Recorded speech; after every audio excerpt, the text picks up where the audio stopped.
All right, this is the antique and vintage lock board.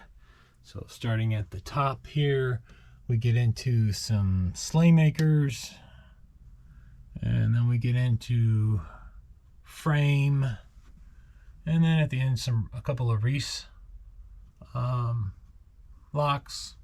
And down here we get to Cyclops and Vigilante, and we start with a Yale Junior and then a bunch of other Yale locks, including some lever locks from Yale. I did an episode on those, as well as the Slaymaker and frame locks. Well, most of all of these I picked. Then we get into Master Lock padlocks.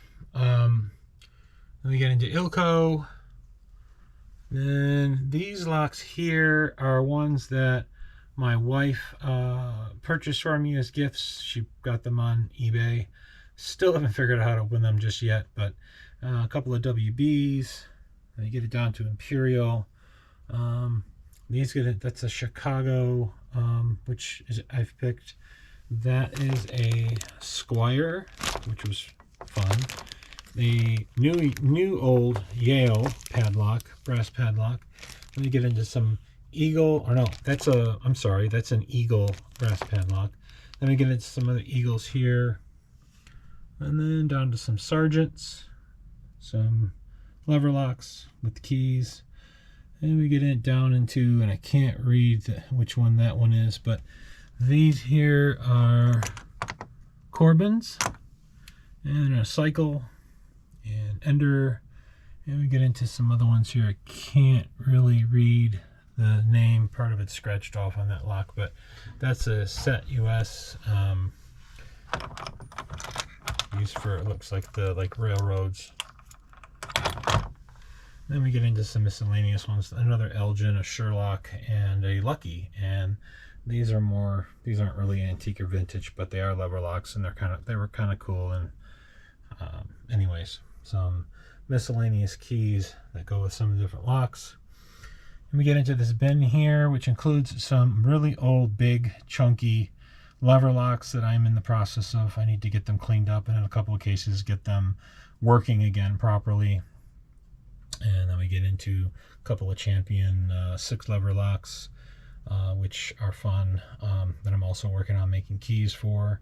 And that pretty much sums up the vintage and antique lock board.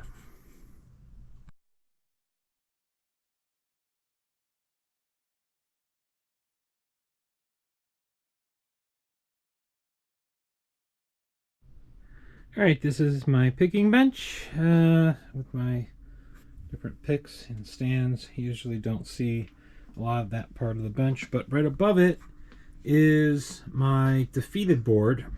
Starting at the top, we've got the Abus 7640, the 8-pinner, and then we get into some Master Lock 410 Lotto locks, and we get into some Trade Safe Lotto locks, and then into the Boviskis, which essentially those are dimple lotto locks.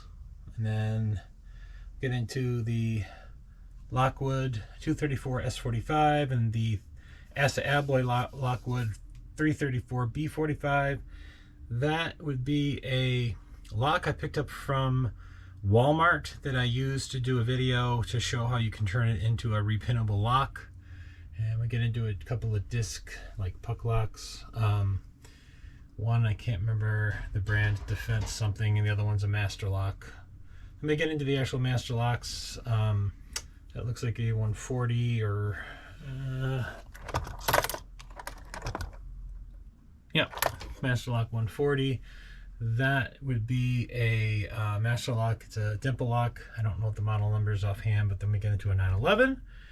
These are a bunch of 140s and a 130 Master Lock brass padlocks. I like those. Then we get into the clear, transparent training locks. I lend them out to people that I run into once in a while, but usually they just kind of sit there. They don't really serve a whole lot of purpose except for educational, as far as seeing the pins and the mechanisms that work. Then we get into some Master Lock luggage locks and combination locks, and some smaller, little tiny Master Lock padlocks that are for like luggage, and some let's see, 930s, That is, I believe, a 930. Yep, that's a 930. And these are, can't read it here. Oh, anyway.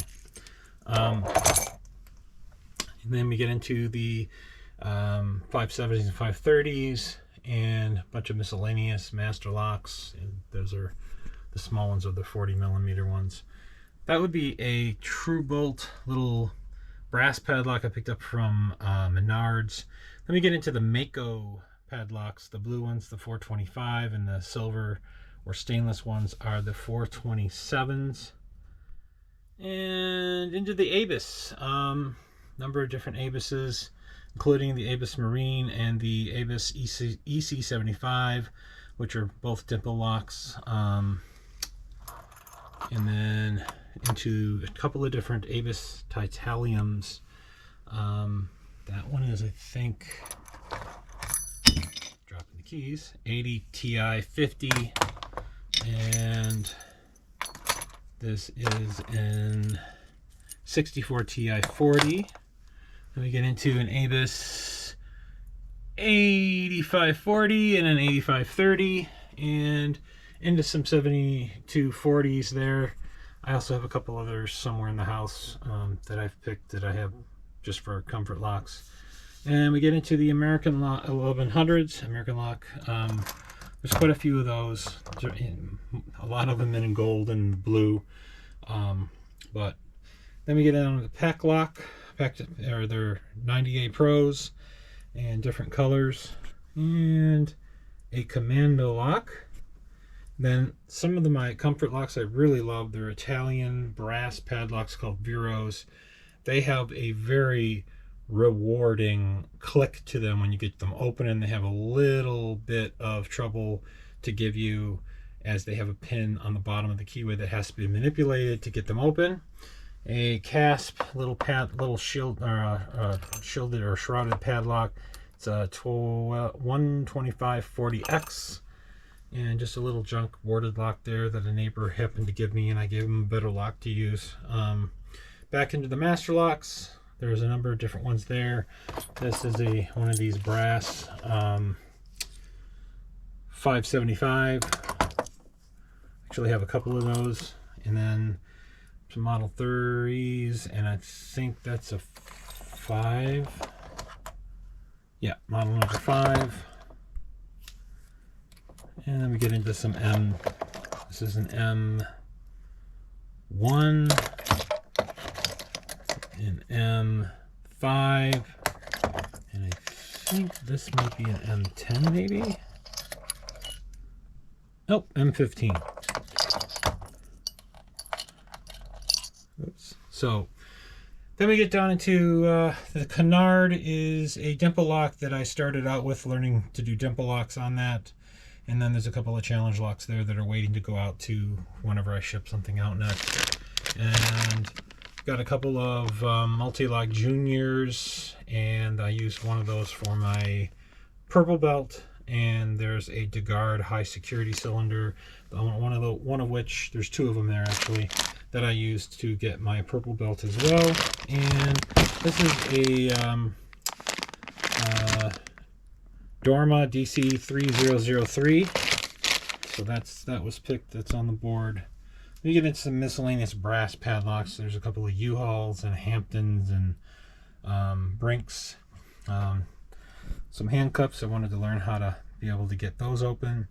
And then 3 shutter locks from different, well, they have the same design and everything else, but they're all dimple locks. What's interesting about them is I think 1 or 2 of them is very partial to being able to be opened with a dimple rake. Then we get into just some different types of Euro cylinders. There's kind of a combination of pin, tumbler, and dimple mixed in here, and then a trigger lock. Anyways, that makes up the defeated board.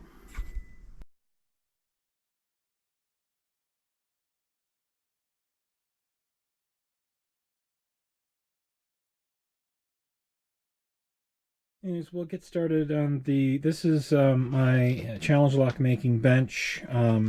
There's 5 that I'm kind of working on when I have time, along with some information on the different types of keys and the depths and so forth, but all different parts for making challenge locks.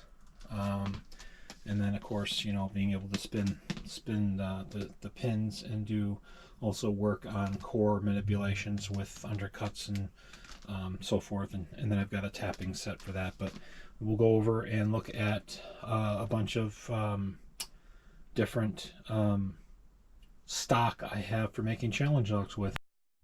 Okay, so I laid out on this table because I usually have these all stuck in bins and put away, but I laid out on the table what I have in terms of stock to make challenge locks out of. And we're starting with these here. We've used the Slage SC4 keyways. Then we got some of these SFIC to make them out of with key blanks. I believe these use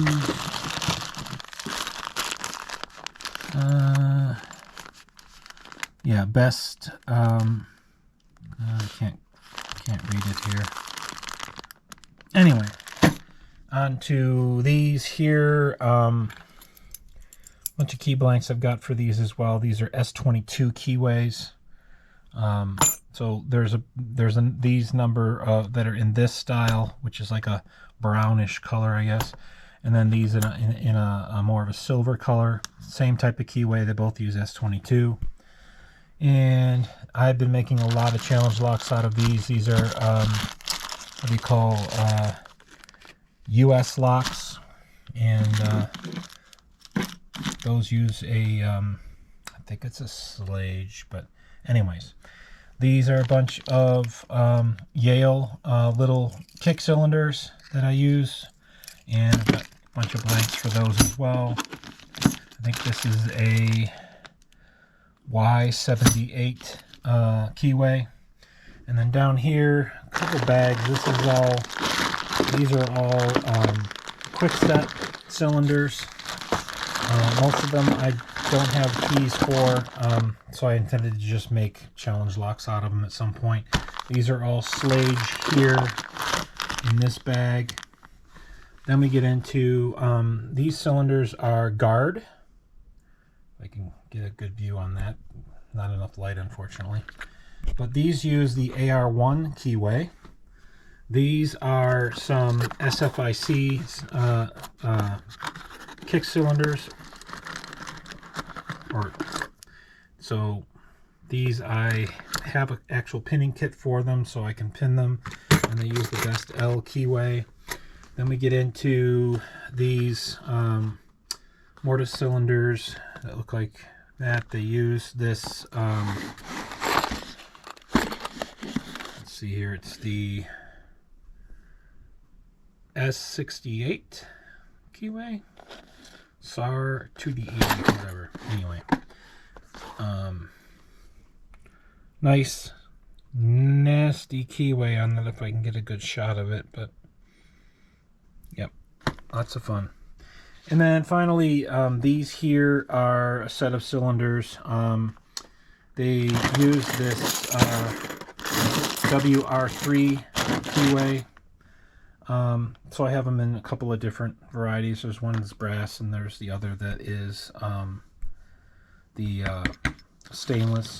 So all of these will eventually get turned into challenge locks and then shared out there with the community. So just gotta find the time.